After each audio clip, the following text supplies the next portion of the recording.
from the heart of Dubai, where tomorrow is being built today, to the world. Welcome to the CTO Show with Mehmet. Here, we redefine technology and reimagine possibilities. With Mehmet, delve into the riveting realms of AI, cybersecurity, and digital technology. Experience the thrilling highs and lows of startups. Immerse yourself in the spirit of entrepreneurship and witness the future of business innovation being written in real time. Now, without further ado, let's tune in and explore the future. Hello and welcome back to a new episode of the CTO Show with Mehmet. Today, I'm very pleased. Joining me from the West Coast of the United States, Anya Cheng. She's the founder and CEO of Taelor. Anya, as I was explaining to you, the way I love to do it is I keep it to my guests to introduce themselves, right? So it's like more natural, more spontaneous. So tell us more about you, your journey, and what you're currently up to, and then we're going to take the discussion from there. So the floor is yours. Hi, this is Anya Cheng from Silicon Valley, and I'm now founder and CEO of Taelor. We use AI to pick clothes for men, so no more shopping or laundry. And then we send people real clothes for them to wear for a couple weeks. Once they are done, they can buy the clothes or return the dirty clothes and get next shipments, like Netflix for outfits. And before starting the companies, I was at big tech company like Meta before, help them to build out Facebook, Instagram shopping. Was a head of product at emerging markets at eBay, help them to build out new business in the US, new market in Latin America, Africa, Asia. Was senior director at McDonald's, help them build out food delivery business when Uber Eats just started, and help Target, the competitor of Walmart, to build out their tech office here in Silicon Valley. I'm excited to share more and learn more about also what's going on too. Great. Thank you very much, Anya. And what a wonderful, experience you have. And thank you for making the time for me today. Anya, it's a traditional question I ask founders usually. What was the aha moment? Like, how did you see this opportunity to start Taylor? Like, what was like the motive? What, I would say, uh, things that no one have done it before, maybe, or maybe it was done not completely in the way that you envision it. What was the story behind Taylor? Yeah, when I was working for Meta and eBay, I was usually the one of few female leaders on the team. And I didn't come from engineering background. I went to like 5 different coding classes, but I cannot code. But over time, from my background as a product manager, data scientist, I became the head of product and leading technology teams. And I feel a little bit imposter syndrome as immigrant in the US from Taiwan. So I want to look good. I try some subscription boxes like Stitch Fix, but you have to buy from every single shipment before you wear. So you have to think. And I didn't want to think, I didn't want to own that much stuff. So I tried some rental company like Newly, Armour, or Rent a Runway. Those are women's rental companies that you can rent clothes, but they are thousands of garments. You have to browsing through them. And it was a aha moment that I realized most fashion company are for people who are into fashion, not for lazy people or busy people who are just need to look good.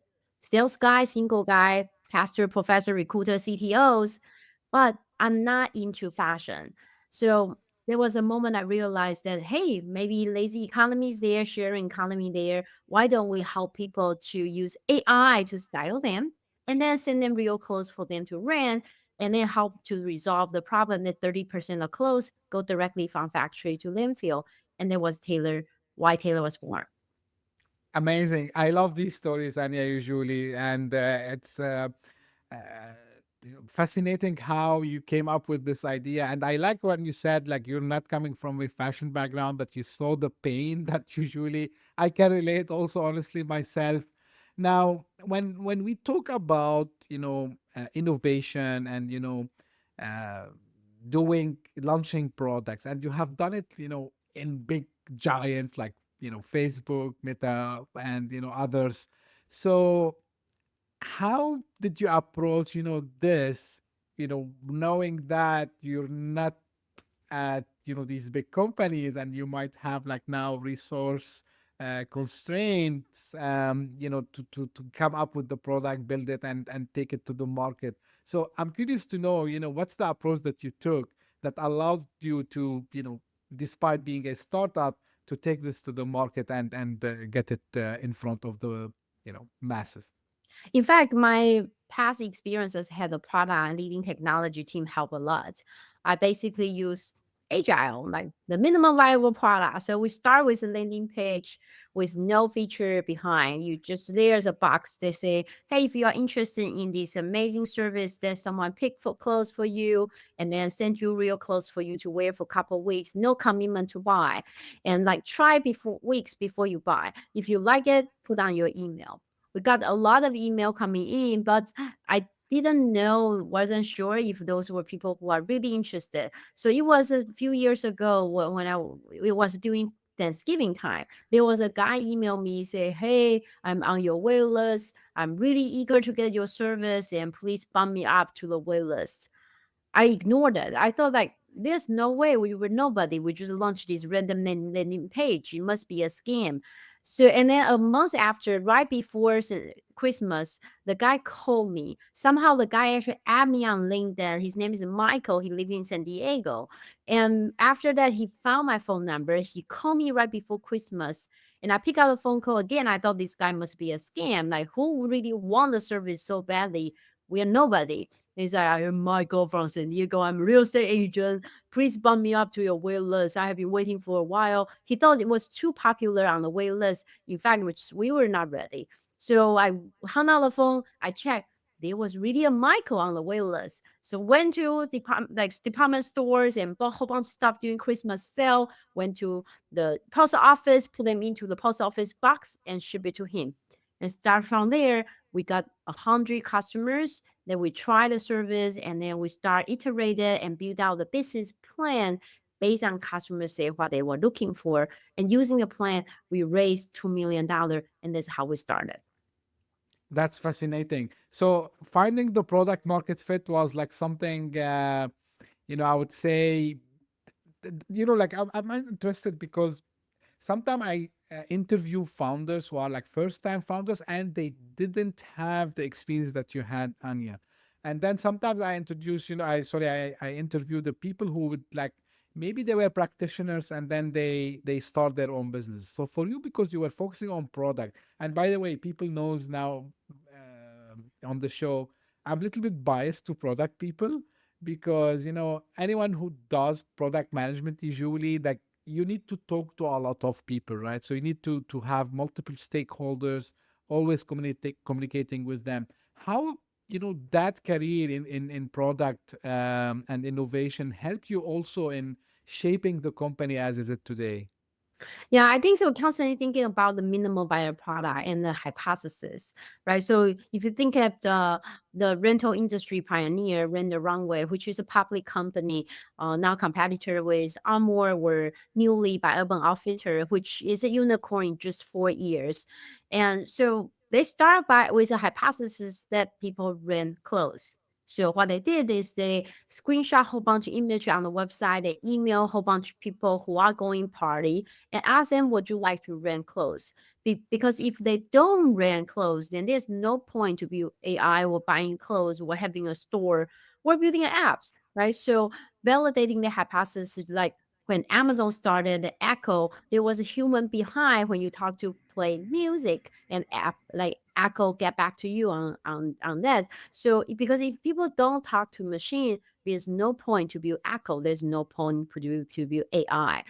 So I think it was a lot of make sure that we know the hypothesis and then validating over time for even small feature like, hey, we want to launch a feature that call shipping overlap. So when customer return the clothes, then right today we trigger the shipment right away so they get clothes within about 2 to 3 days.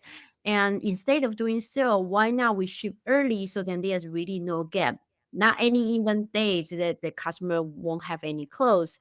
So, but before we launch a feature, why not just using simple MVP that the customer can text you and say, hey, I'm returning in 2 days.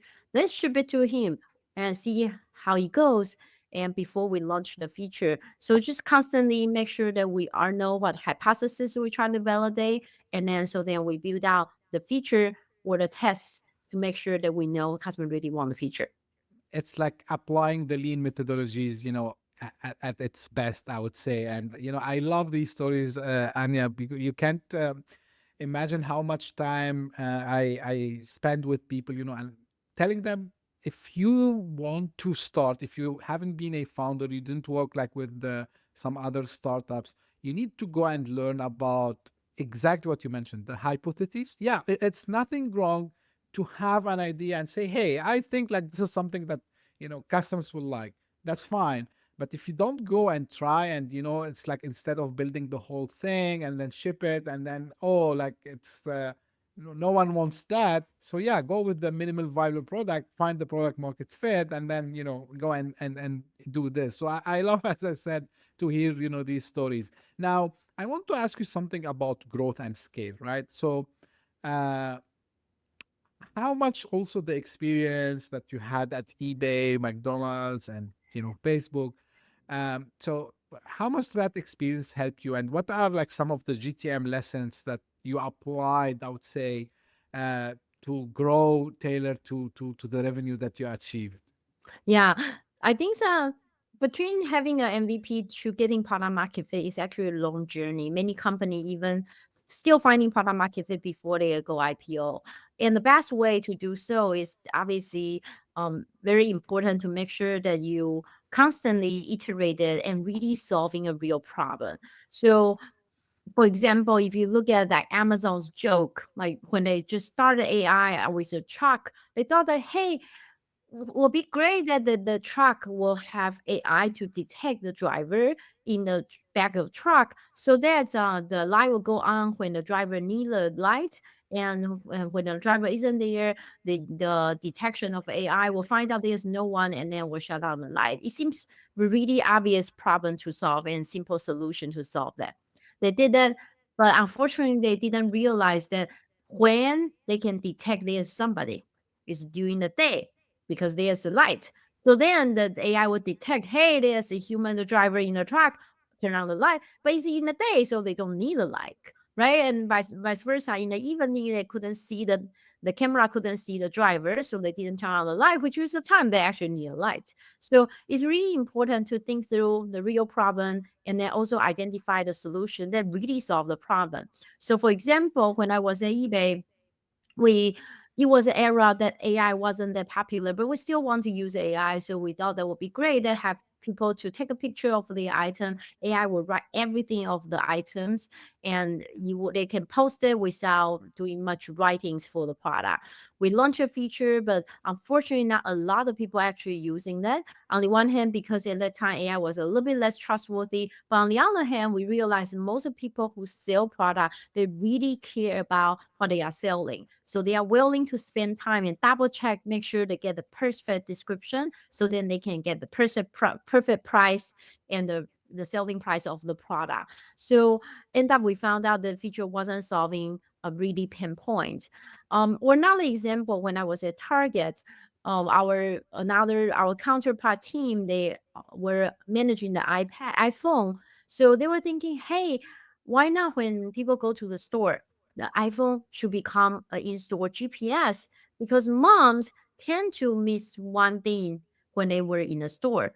And then they came out of the store, they thought, oh, I forgot the one thing. So it will be great. The iPhone become an in-store GPS. You put on what you want to shop. You go to the store. Now the store GPS can tell you turn right, turn left. You never miss an item. They launch a feature.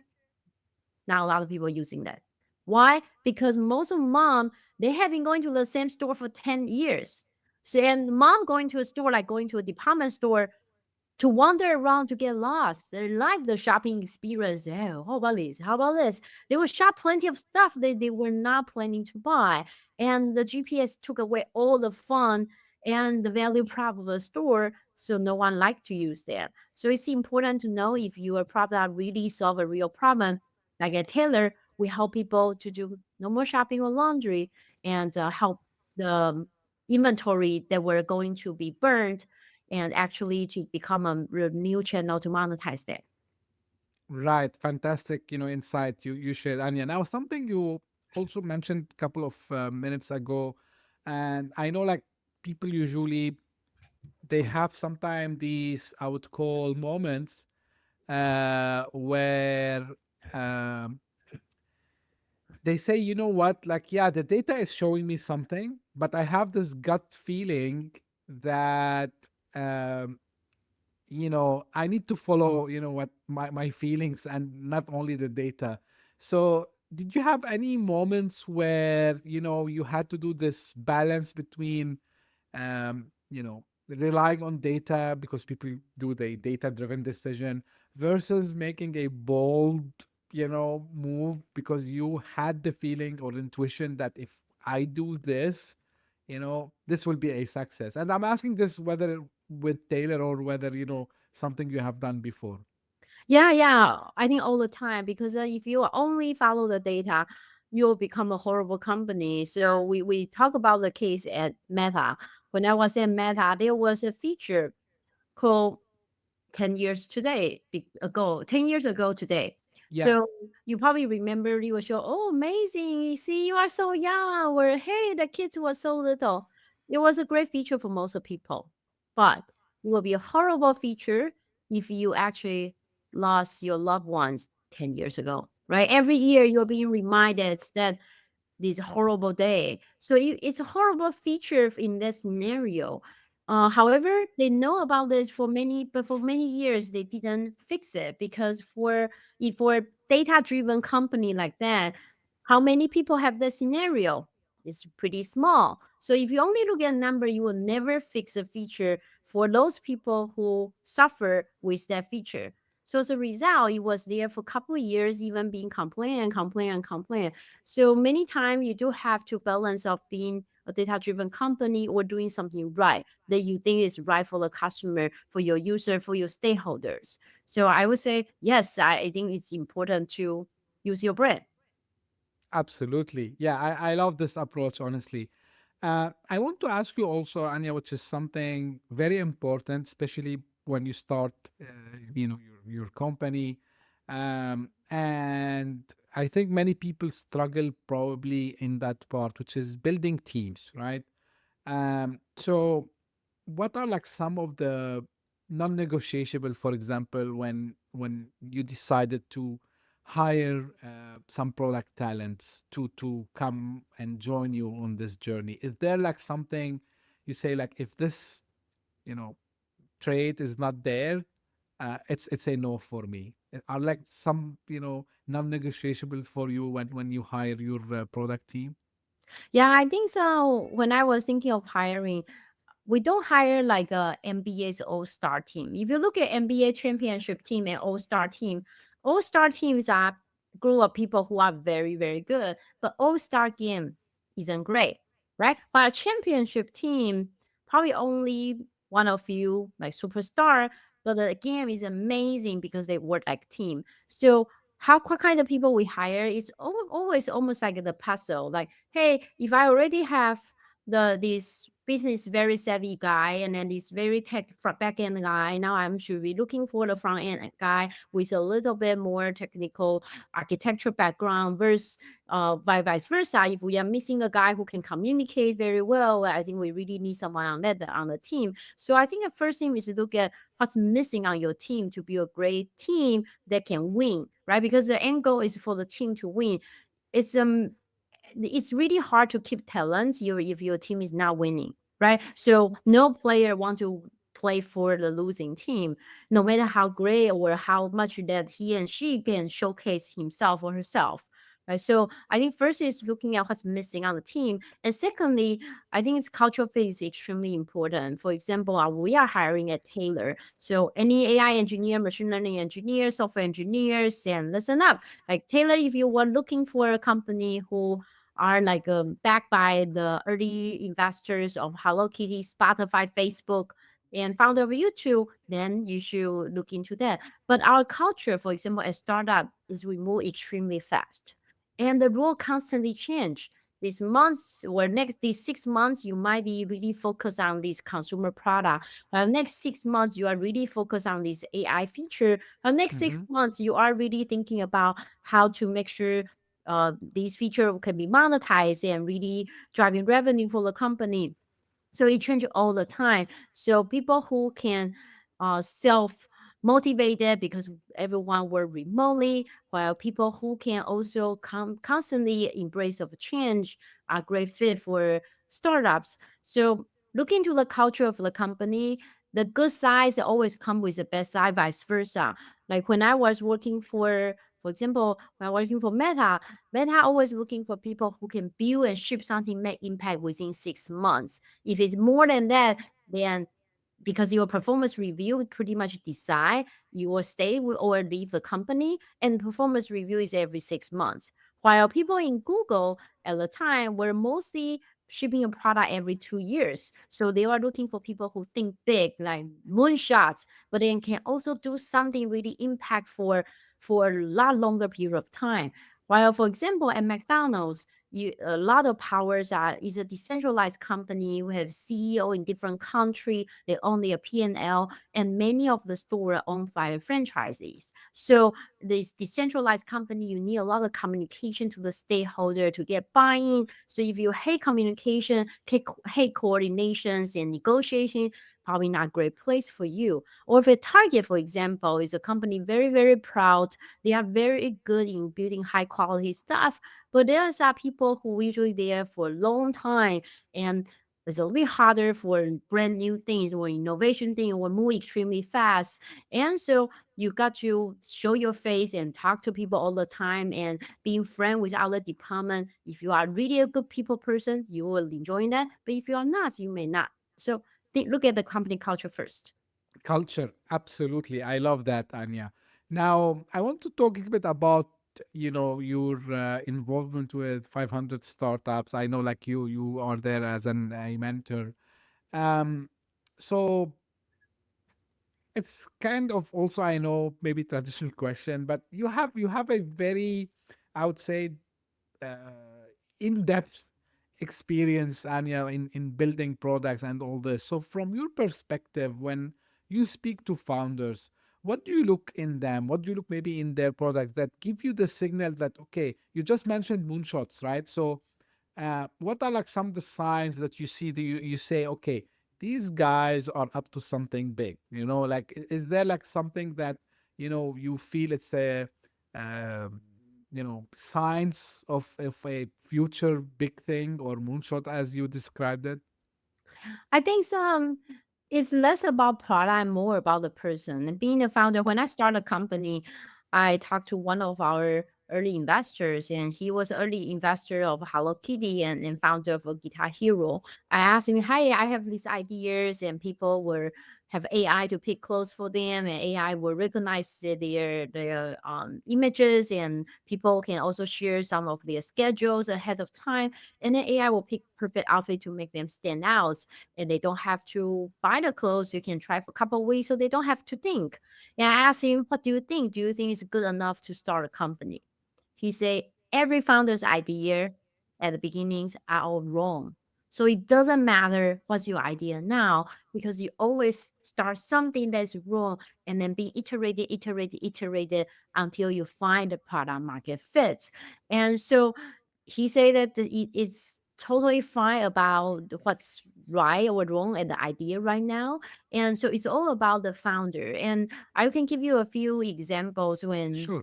few months ago I was here, and a founder, it's pretty much 40 years old founder, not me, but he's visiting internationally to the Bay Area. And I asked him where he stay. He said, "Okay, tonight I'm sleeping in my car."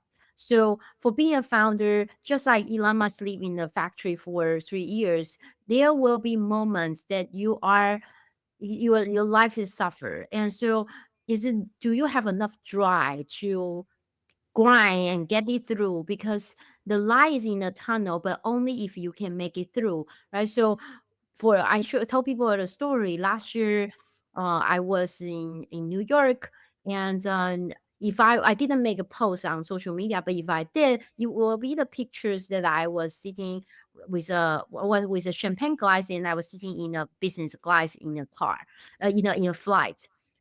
So if I posted, you will say, "Hey, it was amazing New York trip," and then I got met with a lot of amazing investors and great partnership, and so excited for the future of Taylor.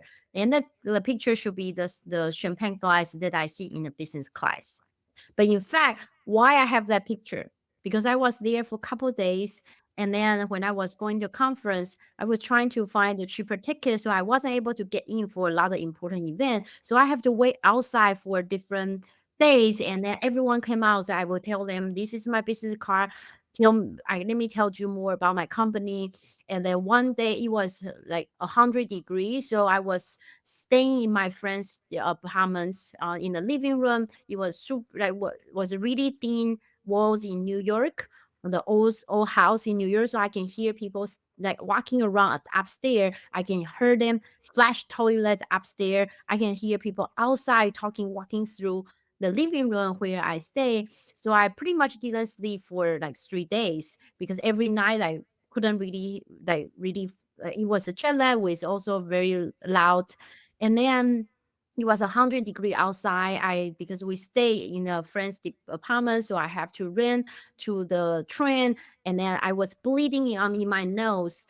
It was too hot, and then with my giant like laptop and also plenty of the material that I have to bring to a conference for my boots, I carry it for the whole day, meeting with different investors. And eventually, the night when I got out to airport, it was power outlets. So I waited there for 3 hours. I couldn't get on the flight.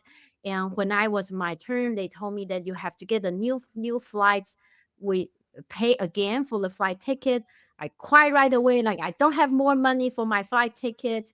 And eventually, a flight attendant say, "Hey, why don't you come tomorrow morning at 3 o'clock, and you can wait and stand by and see if there's any open seats. And if you do, you might be able to get on the flight for free, without buying a new ones." So I went the next days, and I was there, wait for another 3 hours. The flight has one more seat left, which was a business class, and that's why they gave it to me. So there will be a story behind while people might see the fancy champagne glass. Absolutely inspiring story, Anya. Absolutely inspiring. Love this. By the way, people, if you are listening, we have another guest with Anya. Her cat is with her. So, um, usually mine comes and shout, but today he's quiet. So anyway,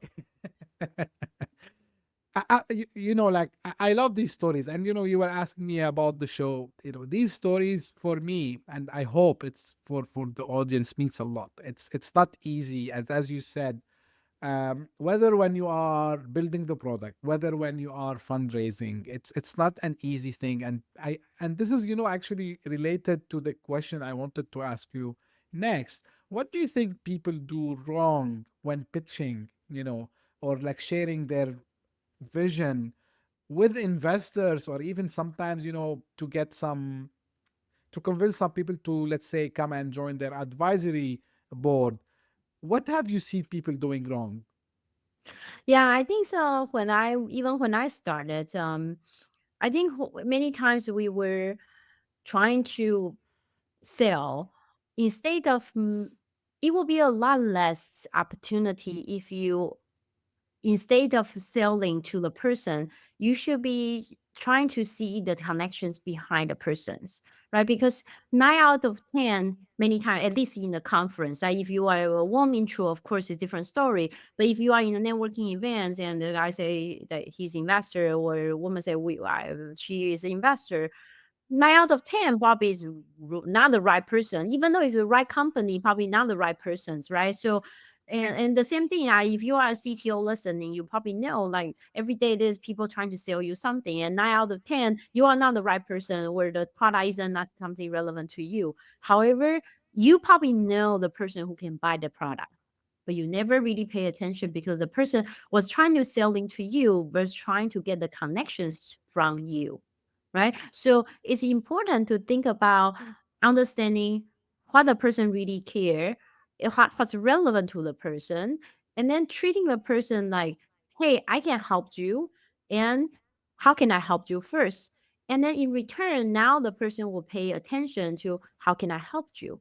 Now you can see what's the connection behind the person. And your job isn't most of the time isn't selling, is to train the person become the salesperson of your company. Right. So, I like when we were raising, we are looking for people who care about sustainability because we solve the problem that 30% of clothes go directly from factory to landfill and resulting 10% of carbon emission and 20% of polluted water in the world.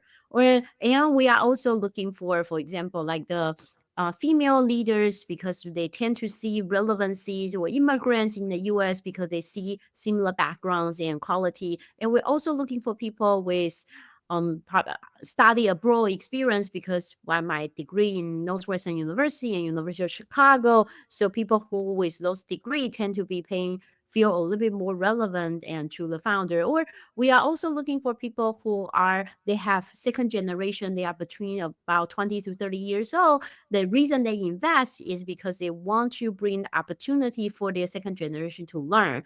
Or we are also seeing people who are interested in entering the US market, so they invest because they want to help their own company to find new opportunity in the US with the new era of this new era of tax, right? So like identify what's real motivation behind the person, see how you can help, and then from there now you get your time, and you will always have time to pitch once you build a relationship in the future. Absolutely. This is something I think a lot of my guests repeated also as well, and 100%, um, you need to know how to present your story. You need to relate to people. You need to understand a little bit, the way they think. And of course, I tell people also don't take the no personal. Like maybe you should go and practice more, and and understand what's the best way. I call it storytelling. So how to tell your story in a way that people get hooked to it, and as you said, not go and sell them something, because let's be honest, I used to be in sales positions, and I know how much people they don't like to be pitched in a salesy way. They like people to come and tell them stories. So 100% on this. Now within the still the I would say raising capital, we know that capital is not easy, right? And especially in these moments where we have like a little bit uncertainties. I'm optimistic, I'm positive, but you know uh, what do you think startups should focus on to stand out and survive, at least in the early stages, is before they are ready to go for the big rounds, and they will be like at least now in the scaling phase. They've built the product market fit, they found it, or let's say. So what they should focus in these early stages is, if they cannot find capital, to stay alive, I would say. Yeah, I know it's saying is easier than doing. But end of the day, people invest because you are a great company. So if you really cannot find the capital, then back to your own business and look into how can you make your customer extremely happy. Because once you have an extremely happy customers, they retain, you have product market fit, the investor will come, right? They like just like if you are great talents, I'm sure recruiters and headhunters are looking after you versus you applying for those jobs. And it's obviously it's easier said than done because how can you build a great company when you have little capital? However, I think that we are also very lucky in the era of AI, right? So you see so many companies are building great products and just with very little human and very little capital. And I would say that probably focus. My mentor, he was founder of Rotten Tomatoes, and he talked about the story that when YouTube started, Yahoo was great and Yahoo was big. Yahoo have Yahoo Sport and Yahoo Finance and Yahoo News and Yahoo many things. While Google only had one feature, which is the box for search. But Google beat Yahoo, right? When YouTube started, YouTube founder is one of our investors. When YouTube started, that the only feature was upload video and find an audience. But they beat Google, so Google had to buy them. Right? When Meta started, the IG Instagram only had one feature, which is upload the pictures and have filters on. But it was so big that Meta have to buy it, and because he was afraid that it beat Facebook, right? So many amazing product start with just one simple feature. And when you see the startup comparison that usually you see, oh, company one have ABC, company two have DEF. So, and I have ABCDF. How is that possible? You're a startup, right? So it's important to look at you don't have ABCDF, but you have one of them and you do a lot better than anyone else. So take Taylor, for example. Our customers are not any guy. Our customers are guys who are not into fashion. We are a fashion company, but our customers are guys who are not into fashion. They are people who are CTO, recruiter, pastor, professor, sales guy, single guy, who are not into fashion, but they need to look good because they are socially active.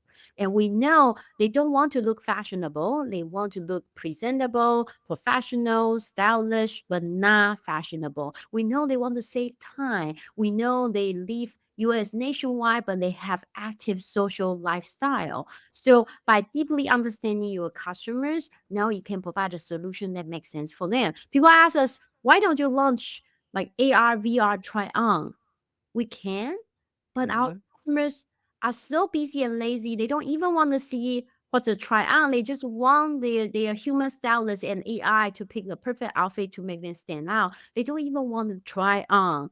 And so if knowing your customer, you will be able to delete a lot of stuff on the roadmap and then you will be able to fulfill them. This again, it's a master class. I would call it, Anya, and it resonated with a discussion I was having a couple of weeks ago about almost the same thing, like focus. You mentioned it, like focus. And one article appeared, I think it was on LinkedIn, where someone was studying one of the secrets. He has many secrets. He used to have many secrets. Why Steve Jobs, was so successful launching product after product. And one of the secrets is like he was focusing on one product at a time or one single thing at a time and then moving to the next one. So, and the example goes like, of course, when he was younger, he started with the like computers. And then, of course, when he came back, he eliminated all the product line that Apple had. And he said, I need all these three products to stay, right? And then he focused only on these three products. And then, he came with the idea of the iPod, the music, like to disrupt the music. And then he focused only on the iPod. Then he brought the iPhone. So he was tackling them one by one. And of course, if he decided to bring, yeah, let's build phones, tablets, everything. And I remember in one of his interviews, he was mentioning like actually the idea of the tablet was before, or the iPad was before the iPhone, but he want to make the iPhone successful. Then, tablets would come next. So this has resonated with me. And I think one of the and I cannot blame, like first time founders. This is why I try to ask these questions. They need this reminder all the time. Find your one single use case which would be extremely successful, then try to scale later on. So thank you, Anya, for sharing also what you did at Taylor as well. Now I want to, ask you something. You're a, you are a woman in tech, right? So you are a female founder. Um, and we talked about this on the show, and I know like maybe in the Bay Area we have like more women like you who are like founders also as well. But in general, how where do you see your responsibility to have like more women in tech in leadership roles as founders, maybe as product leads? So just want to have your point of view on this. Yeah, I think it's not easy. I actually didn't feel that much when I was working for big tech company. They tend to do a pretty good job to make sure that we feel inclusive. Even though you do notice that when I was going to meetings for like annual OKR of site, for example, then I tend to be the only female leaders on the team. But it's still like the big company doing a great job. But it was a lot harder after becoming founder. I realized that only 1% of VC money goes to women, while 30% of tech company in the Bay Area were founded by a female founder, while 50% in the US actually founded by female founders in the US, but only 1% going to that. So it's really hard on being a female founder, especially on the capital side. However, I at one point I feel really sad. I feel it was unfair, and the world is not. I am not. I don't have the advantage, and actually big disadvantage. I actually thought about, should we have specifically looking for male co-founders or something to just to pitch to investors. We didn't, but what I found was, you know what? If only minority will stay on my side, then so be it. Then I go start pitching to female investor, talk to LGBT investor, talk to immigrant investor, talk to people who are French Americans, Nigerian Americans, and Chinese Americans, and British Americans. That there are millions of immigrants in the U.S. and millions of people with colors in the U.S. I can for sure find investors with that, or I can find investor outside of US too, right? So and there's still tons of they are female angels. They may not know they can be investor, but they don't know if small check like 25,000, they can actually make a difference for startups. So it's okay. Then I start talking to people who are Northwestern University alumni who never invest or have invested a little bit in the past, but never invest in startup. They invest probably in stock markets or cryptos or something. So we start talking to them. So I think once your mindset change, you feel less sad for yourself, less sorry for yourself, then you got the motivation back again, and you can now have opportunity to try again. And once you try, you will learn something new, and eventually you will succeed. And that's how we were able to get on 4BC behind us, and also with like amazing investors behind 20 unicorn like Spotify, Facebook, TikToks. And so, but it wasn't easy, but I'm still learning and adjusting it. I love this. You're still learning. And this, everyone should stay learning, I would say, Anya. I want to ask you before we come to the closing. I know you have delivered a TEDx talk. Tell me a little bit more about it. How was that experience? Yeah. Well, I did it twice, and the first time I did it, I was trying to memorizing my script because they say it will be really important that you do so, etc. And I was more of my husband said like when he saw me, he felt like I was like a student who were trying to go on a like presentation, like hello everyone, da, da, da. So he doesn't feel like as nature as it could be more like conversation. And the second time, of course, the presentation I think was great because I memorized it, so I delivered the performance. Second time, I was just a little bit more open minded. I still read down the script. I still memorize it, but I was just going with the flow, how I feel. It's a conversation between me and the audience. The topic was about how to continue going when you want to give up. And looking back to my career, or especially early career, when I was looking for a job out of college, it was 2008 when Lehman Brothers went bankruptcy, so there was no job anywhere. I will wait outside the building from other department because I couldn't get any interview for my campus recruiting event. So I will actually wait outside of other department of engineering school and journalism schools and history school. And then once a recruiter came out from other department, I would say, hey, this is Anya. This is my resume. And people say like, you are crazy. Where I will go to conference and I don't have money for the conference. So I will email the newspapers back in Taiwan and I say, hey, there's an amazing conference here in New York. Would you like me to cover story for free? And they say yes. And I'll email the conference and say, hey, I'm a reporter from Taiwan. Give me a press pass. And I got in the conference.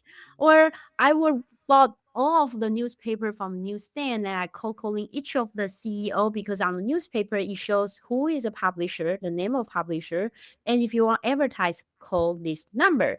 So I bought all the newspaper and I call each of them and say, hey, I'm so and so. I'm very interested in learning more about your company. Can we set up a meeting? And I end up met with the CEO of New York Times, VP of CNN, and all of those amazing media company, which was my target company want to work for at the time.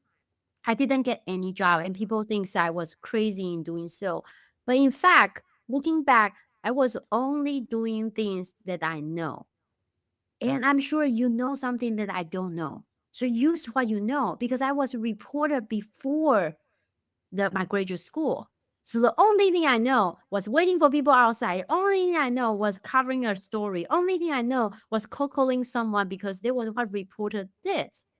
But when I was doing those, I wasn't afraid because I knew how it worked. So the idea of that I'm not afraid was a motivation that keep me going instead of giving up.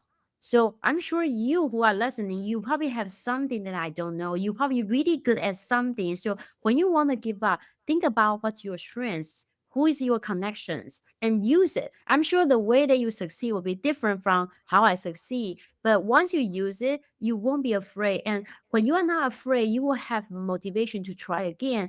And it's going to be the try again, get you to learn something new. And eventually you are not failing. You are just practicing success until you succeed. Um, this again something very close to my heart that I keep telling people. I removed the word fail from my dictionary long time ago because I was thinking I'm failing. I discovered actually I was learning. And I tell people I never fail, I just learn, right? And you motivated people a lot today, and let me do like little bit from my side also as well. So another thing, because I hear it from people, oh, like it's too late, time, what can I do after all this time? I'm not young anymore. Like, I should have done this when I was in university time. So I give now example of myself and say, hey, look, like, let's say this podcast, right? So this is a dream that I had a long time ago. I delayed it, but look, I did it at the end, and I keep go and listen to the first episodes. Like I did it was horrible, I know, but I didn't remove that, and I was recording by myself. By the way, I was like the format was to be a solo podcast. I pick a, let's say AI, or I pick I don't know something, and I just put my 2 cents on it, and people they thought, oh, like he gonna give up, like it's like horrible. I knew this, but I said, you know what? This is not a failure. To your point, this is a learning, and actually, it was the biggest and best thing I did ever. Why? And I tell people this: the reason that I believe I'm still continuing this podcast. Of course, I'm lucky I have like now some community behind me. But the thing, Anya, is I meet you people like yourself who inspires, like who I learn a lot from. And really, I learned a lot from you today. And your story is very, very inspiring. Thank you for sharing this. And you know what you're doing. And I love something, I have to be honest. Like usually, when we talk, especially with founders like yourself, like of course you mentioned AI, but I like that you didn't just like say AI, AI, AI, you just focused on the problem you're solving. I love this. So thank you very much for sharing this. Now, before I let you go, where people can get in touch and learn more about, Taylor, and maybe learn more about and get in touch with you. Yeah, you can find me on Anya at Taelor.ai. That's ANYA at TAELOR.ai. If you are software engineer, AI engineers, who are amazing data scientists and marketing persons, who are merchants and buyers, we are hiring. So just let us know. And if you want to help to save the environment, also look great as being the CTOs. And so then you can get on the show and talk to people and feel confident and ready for your day without doing laundry or shopping. And Taylor.style, that's TAELOR.STYLE. Use a code podcast25 to get 25% off for the first month. Thank you very much, Anya. I really appreciate this. So thank you for being here with me today. Now, this is how usually I end. By the way, for the audience, you don't need to go and look for the links. Everything that Anya mentioned is in the show notes. If you're listening on your favorite podcasting app, or if you're watching this on YouTube, you can find in the description. And this is how I end my episode. So this is for the audience. Hey, people, if you just discovered this podcast by luck, thank you for passing by. I hope you enjoyed it. If you did, please give me a favor, subscribe, share it with your friends and colleagues. And if you are one of the people who keeps coming again and again, thank you so much for doing so. Guys, like I'm really humbled. I'm very transparent that we are recording this episode with Anya on 7th of May. As of today, for the first time since 2 years and a half, the podcast is ranking in the top 200 Apple Podcast charts in multiple countries. So this is cannot happen by itself. It's not because of me. It's because of you people who are supporting me. So thank you very much. And also, because all what you're doing, the podcast is being noticed. So just I received an email on the weekend that we were chosen by, top 100podcast.com. I'm going to put also the link in the show notes as one of the most influential podcasts in the tech startup space. And of course, they choose us for multiple, but this is the one that they asked me to tell about. So thank you again. Like without you, this cannot happen. I'm very grateful, very happy that I'm able with my guest like Anya to contribute, to encourage more people to become, entrepreneurs, or maybe to find, their passion in working maybe for a company they believe in their culture and their, social impact, same as what Anya is doing with Taylor. So thank you very much for tuning in, and we'll meet again very soon. Thank you. Bye-bye. Hit that subscribe button, share the show with your tech-savvy friends and fellow entrepreneurs, and leave us a review on your favorite podcast app. Your support means the world to us.